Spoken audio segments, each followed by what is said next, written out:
Story 1. Had a great road trip driving all the way down New Zealand until we got to Invercargill.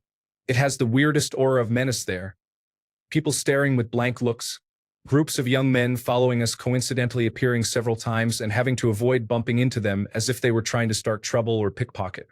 Maybe everyone in town was having an off day, but the only thing I could compare it to was when you walk down the wrong street and suddenly realize you're the center of attention in a way that you really don't want. But the entire place was that way. Story 2. It was September, and my fiancé and I were on a road trip. We were driving from Rapid City to Fargo, and we stopped in Fort Yates for lunch. We drove into town, and every house was boarded up and condemned, and every building that looked like it had been a business at one point had long been closed. We found the town grocery store and stopped to grab something. As soon as we got out of the car, the homeless people in the town began casing the car. So we left and drove to Bismarck for lunch. I grew up in poverty, so seeing it isn't as jarring to me as it is to a lot of people. But reservation poverty is different. Everyone looked strung out and miserable. Story 3.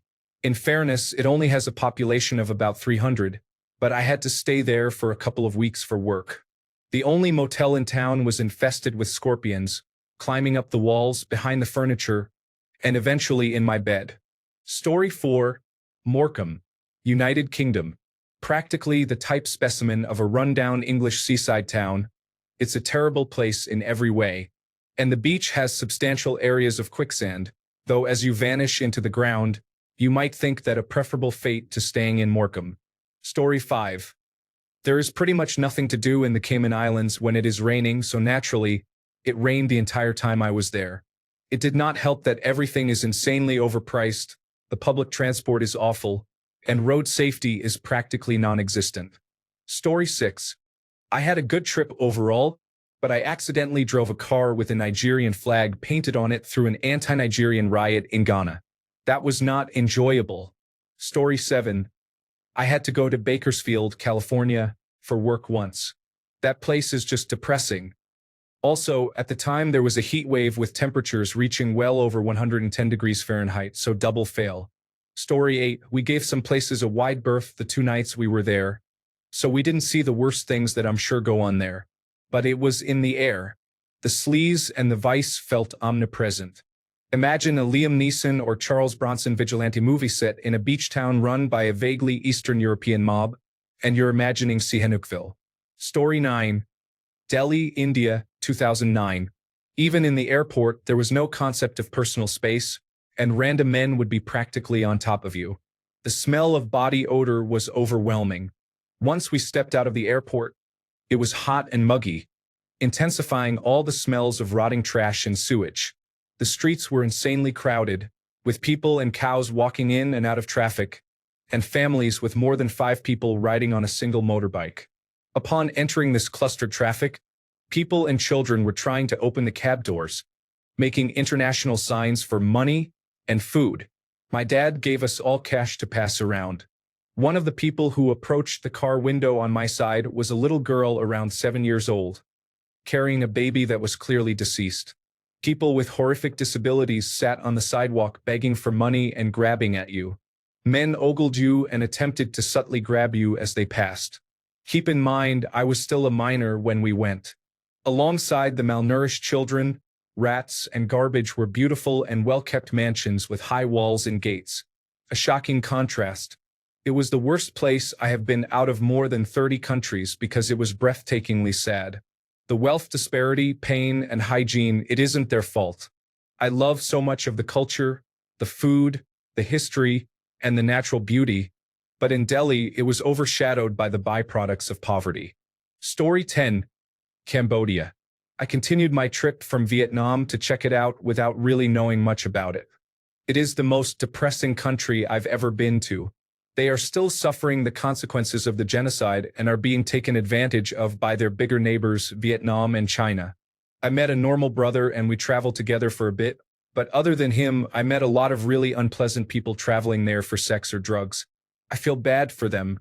Cambodia and its people need to heal, but powerful forces are interfering and ruining a lot of lives. Story 11. Bismarck, North Dakota. The weather is bad, yes, but that's not the biggest issue. They have no public services. Don't plow or salt so snow turns to ice. No public services because that's communism. They have literally nothing to do there. One movie theater that has 7 screens, 3 of which show low-budget Christian movies. The people are North Dakota nice. They seem nice, but it's not even superficial. If you were on fire, they wouldn't spit on you. Also, don't be a person of color or religious minority unless you like open and overt discrimination. I have seen people requesting they shut down the food pantries because it encourages reliance on others. Not just 1 or 2, but all 3 people in North Dakota. No one lives in North Dakota, you just exist there. I spent time there on contract and the money was good, but I would never step foot in that godforsaken hellhole again. The good news is that it's North Dakota, and there is no reason anyone would ever have to go there. Story 12. I was very disappointed in Reno, Nevada. I am Dutch and love the United States and its people. Unfortunately, Reno is one stay I want to erase from my memory. There are many drug addicts. I felt unsafe, especially downtown. Story 13. Personally, I hate Birmingham, Alabama, for its nonsensical highway layout and the fact it always meant lost time when I tried to travel through it to any place, and the scummy residents I've run into there. But objectively, I'd say Cairo, Illinois, is the most dilapidated and creepy town I've driven through. It's as if that big gateway into town is the entrance to hell. Story 14. Benidorm is absolutely devoid of culture and history. There was nothing there, and then someone decided to build Blackpool on steroids. The only thing to do there is drink. People try to sell you drugs every 5 steps. The clientele is just the worst kind of English person. Due to the horrible lifestyle required to enjoy a trip there, it is full of people with obvious medical problems, presumably due to alcohol and likely unmanaged diabetes. I saw more amputees in a week in Benidorm than I have in 10 years in England. Hands down. It is super weird. Story 15. Cape Town, South Africa. Visited one of the townships, Khayelitsha, with about 400,000 inhabitants. The size and level of poverty, especially in comparison to the rest of the city, was just heartbreaking. Story 16. Niagara Falls, New York. Went there for a family road trip a few years ago. While the falls and park were beautiful and we made the most out of the trip, the city is an absolute ghost town and a complete dump. Nowhere to eat, nothing to do. Had to eat at a Hard Rock Cafe, which I'm still perplexed about it still existing.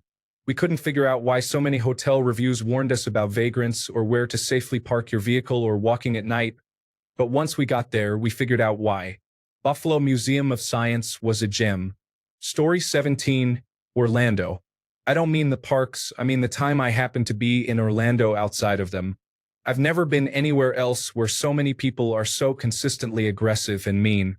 At the mall, people would drive behind us in the parking lot, which isn't anything I haven't experienced elsewhere, but they'd honk their horns and curse us out for walking to the car too slowly. Eventually, someone asked politely if she could take our parking spot, and we were just so happy someone was nice about it we told her exactly where we parked and said we'd wait for her. We were not surprised to see she had Alabama license plates. Another time, some guy in a black priest robe and white collar just stopped on the side of the road long enough to call my wife a fat bitch. That was also where we had the most near misses while driving, from so many people either pulling away from the shoulder without looking or turning left from the right lane or right from the left lane. Story 18. Turkey as a single female visiting female friends. What made the trip awful? Man, as rich as the culture and amazing as the food is there, I would never go back again, and I have traveled to many places in the world alone. I do know quite a few Turkish people individually, including men, and they are all just normal, kind people. But as a country, I was constantly harassed, sexualized, and accosted that I hardly enjoyed the bits that I did. Story 19. The stark difference between the ultra-rich getaway spots, the local housing projects, the desperation of gamblers, and the constant scamming of just about everyone trying to sell you something. Also, our hotel smelled like an open sewer, and we were chased by an angry taxi driver because we asked to be taken to a specific casino but didn't go inside. We gave him that name because it was a good focal point for us to explore but had no interest in gambling. When we got out and paid our fare, then turned into a pedestrian shopping area, he shouted and chased us. I assume he got a commission for every person he actually brought to the casino and was angry at missing out. Story 20. Wichita, Kansas. Even by the low standards I was expecting, it did not meet. As a random example, in the second largest city in the state of Kansas, when we turned on the radio, there were 11 preacher channels and only 2 music options. Of those, only one was secular. This is on the Great Plains where a radio signal should travel 1,000 miles. What is this cultural black hole of a landscape? Story 21. I had to spend a week in Mazatlan some years ago making a promotional video for a timeshare outfit. The cartels were having a moment in the town, so we were pretty much confined to the walled timeshare compound and warned not to leave, especially after dark. There was a nice-looking beach, but the surf was rank with sewage, and if you ventured down there, child beggars and desperate vendors would swarm you. The place was staffed by resentful-looking locals, and the guests were mainly old white Europeans and Americans who seemed to get off on the power imbalance. So it was always tense. When our week was up, we were driven at high speed back to the airport while naked children on the roadside threw rocks at our car. We made the resort look warm and inviting in the video, but it was the worst kind of misleading propaganda, and I've always felt bad about it. Story 22. Dubai, Las Vegas on crack, where the people have managed to outfake Vegas and Los Angeles put together. A soulless vacuum of nothingness. Also, the fact that local people there are quite literally another governing body over non-locals, ideally operating as mini policing units that have the power and freedom to do whatever they want simply because of their blood. Story 23. Orlando is awful. Just so car-centric and no soul. I didn't expect much, to be honest. I was there for a conference but would not go back unless forced again. Story 24. Delhi.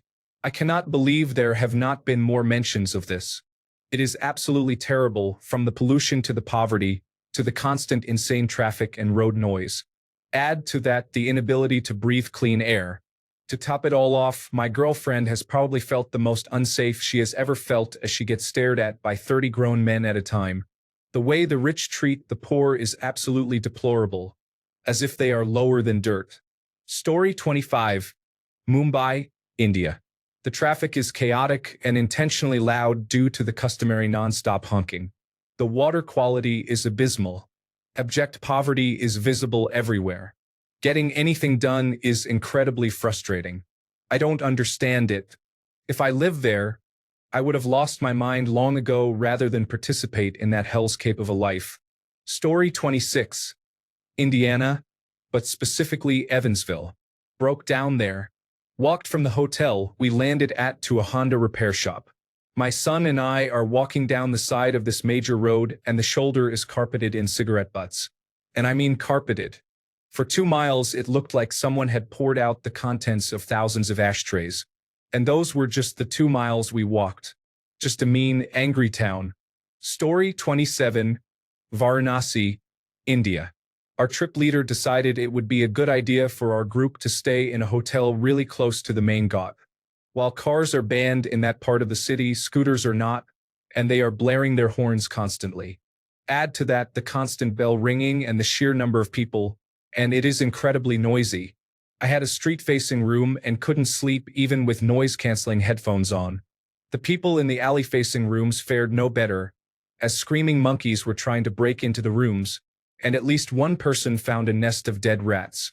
There was no drain in the bathroom, which I didn't realize until after taking a brief shower, resulting in me having to scoop the water into a tiny sink like I was bailing a sinking boat.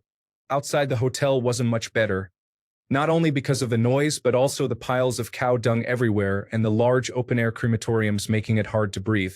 That city was very unpleasant, and I will never go back. Story 28. Went to Jacksonville, Florida, when my brother-in-law was in the Coast Guard there. It was the trashiest people I've ever encountered. Unfortunately, Gulf Shores, Alabama has gotten just as bad. It's nothing like the Gulf Shores of my childhood. Story 29. Took a trip to Peru to see the Amazon River and Machu Picchu. Wound up covered in mosquito bites and suffering from food poisoning. To add insult to injury, Our plane lost an engine and almost crashed into the jungle. Story 30, Aparecida, Brazil.